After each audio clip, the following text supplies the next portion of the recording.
We have a great Washington, D.C. We, as you probably know, we're going into Memphis and we're going into some other cities, and very soon we're going to go into Chicago. It will be safe for the World Cup. The world governing body is sending a strong message to President Trump about the 2026 World Cup games. The vice president of FIFA reacted to the president's claim that he can move matches out of U.S. cities that he considers dangerous. FIFA's vice president said football is bigger than any country. With all due respect to current world leaders, football is bigger than them, and football will survive their regime, their government, their slogans. Something strange is happening with the 2026 World Cup, and it's catching everyone off guard. What was supposed to be America's moment to shine is slowly turning into a story of missed chances and fading influence. The excitement that once surrounded the tournament is being overshadowed by political drama, uneasy headlines, and a growing sense that the world's trust in the United States is starting to slip. Meanwhile, north and south of the border, Canada and Mexico are stepping into the spotlight with quiet confidence. They're organized, focused, and proving they might handle the world's biggest sporting event better than anyone expected. So what's really happening here? Has the United States lost its grip on the World Cup dream, or is something even bigger unfolding behind the scenes? In September 2025, a single press conference in Washington sent ripples across the football world. Cameras flashed as Donald Trump took the podium, wearing his familiar, confident smile, and declared, "If I see a place that isn't safe, we'll move the match somewhere else." The sentence was short, but its effect was enormous. What was meant to sound like strong leadership quickly spiraled into a global debate. Trump wanted to show authority, to remind the world that he still had influence over one of the most anticipated sporting events in modern history. Instead, his words ignited controversy that stretched far beyond politics or sports. The World Cup is not a campaign stage or a tool of power. It is an institution that belongs to the world. And in that moment, the fragile balance between political control and global unity began to tremble. Behind every tournament lies a complex network of deals, sponsorships, and livelihoods. Billions of dollars are tied up in stadium construction, broadcasting rights, and tourism. For millions of small businesses, the World Cup represents an economic lifeline, and for players and fans, it is a shared celebration that transcends national boundaries. That's why Trump's remarks weren't taken lightly. Within days, FIFA's leadership gathered behind closed doors. Vice President Victor Montagliani, who oversees North and Central America and the Caribbean, made a statement that was calm but unshakable. "Football is bigger than any country, bigger than any government or slogan," he said. His tone was measured, but the meaning was clear. The World Cup belongs to the people who play it, watch it, and live for it, not to presidents or political agendas.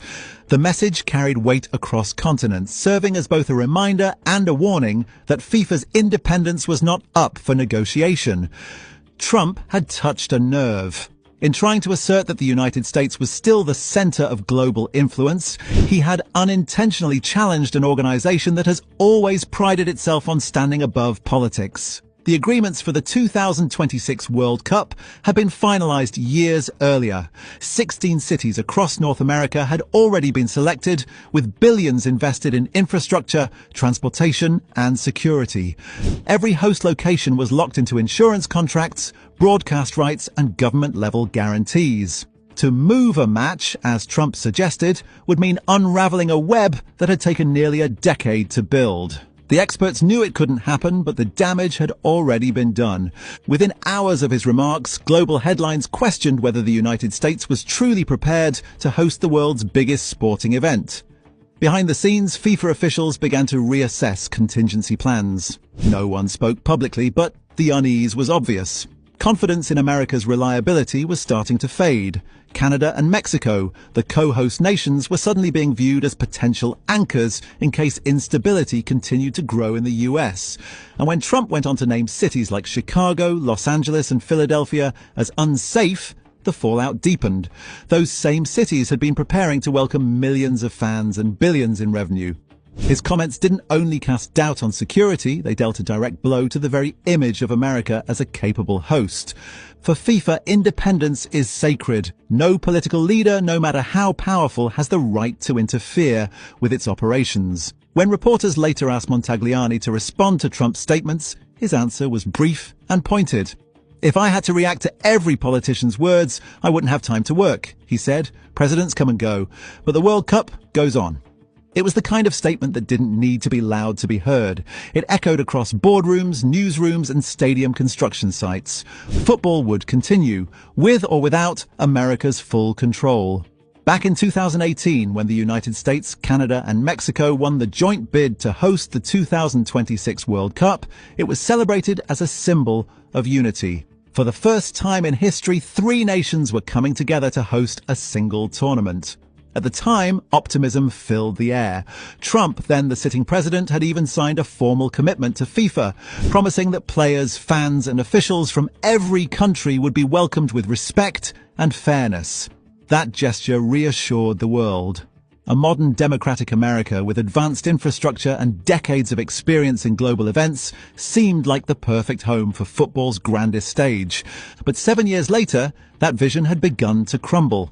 The same man who once represented cooperation was now casting shadows of doubt. His words, amplified by social unrest and political division, began to shape a new narrative about America, one that looked unstable, divided, and distracted. International media outlets like the BBC, Reuters, and Al Jazeera reported an alarming rise in gun violence, noting over 500 mass shootings within a single year. Large-scale protests in major cities like Los Angeles, Chicago, and New York painted a picture of a country struggling with its own identity. The global perception of the United States as a secure and organized nation was fading fast. For FIFA, logistics were turning into a nightmare. Beyond political controversies, the practical hurdles were growing impossible to ignore. The United States is known for its complicated visa process, a stark contrast to the accessibility seen in previous host nations.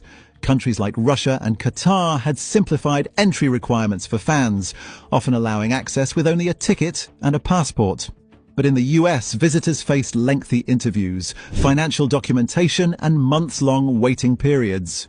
One journalist captured the sentiment perfectly when he said, "In Russia, all you need is a ticket and a passport. In the US, you need time, money, and a miracle." The comment, half serious and half sarcastic, summed up the frustration of millions of international fans. While the US found itself tangled in political drama and controversy, its neighbors were gaining quiet praise for their professionalism. Sponsors began redirecting investments toward Canadian and Mexican venues, citing fewer risks and smoother organization. The symbolism was hard to ignore. In a tournament meant to represent unity, the balance of credibility was tilting away from the United States. The story that began as a shared North American celebration was slowly turning into a test of America's global standing. For millions of football fans around the world, this was disheartening to watch. The World Cup had always represented something pure, a moment where countries put aside their differences for the love of the game.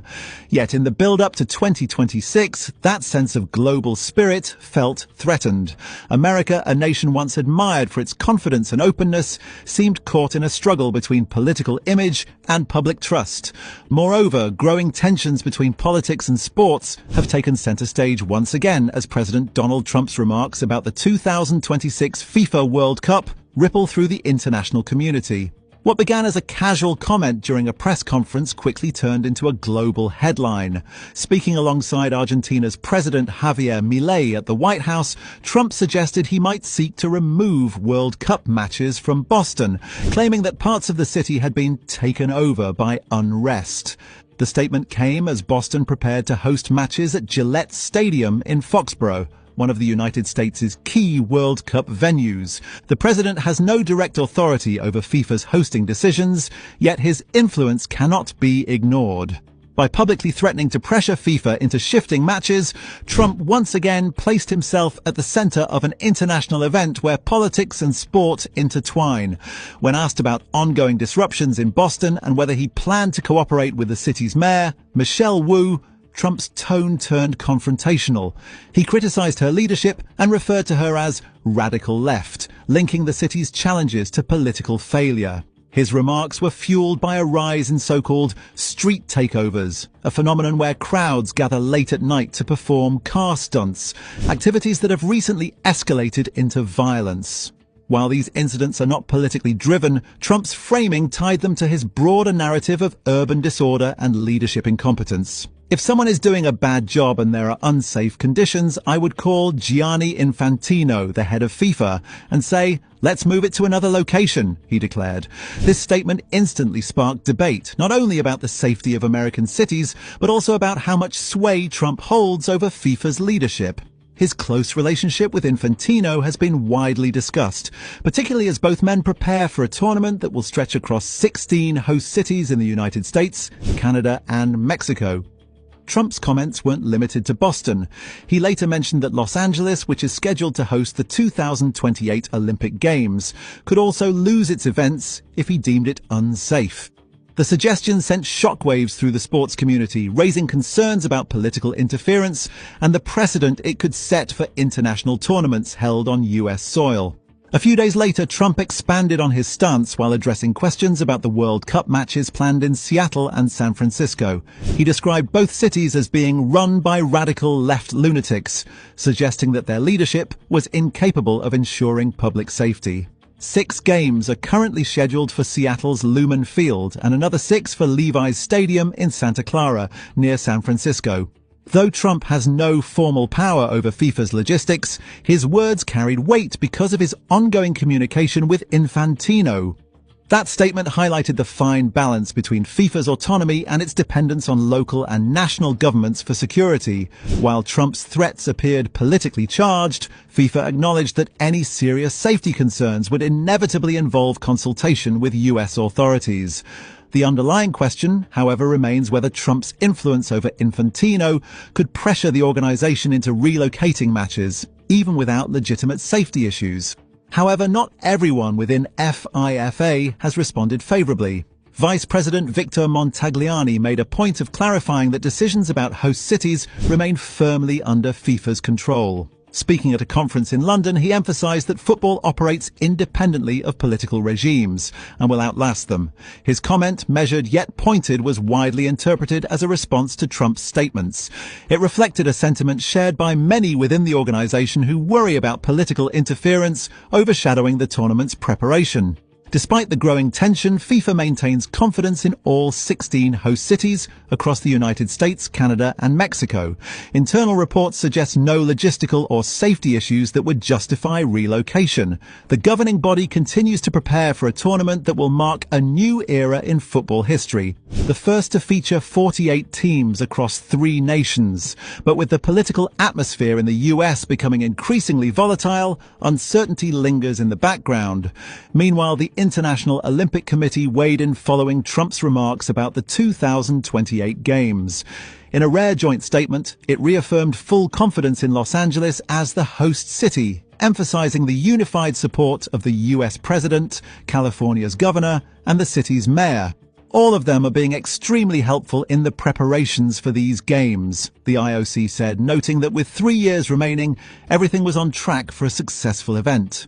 The situation reflects a broader challenge facing international sports in the modern age, the growing intersection between politics, media, and global events. Hosting the World Cup has always been about more than the game itself. It's a reflection of national image, leadership, and stability. When political rhetoric begins to shape those perceptions, the consequences reach far beyond the field. What do you think? Tell us in the comments below. Thanks for tuning in and see you in the next one.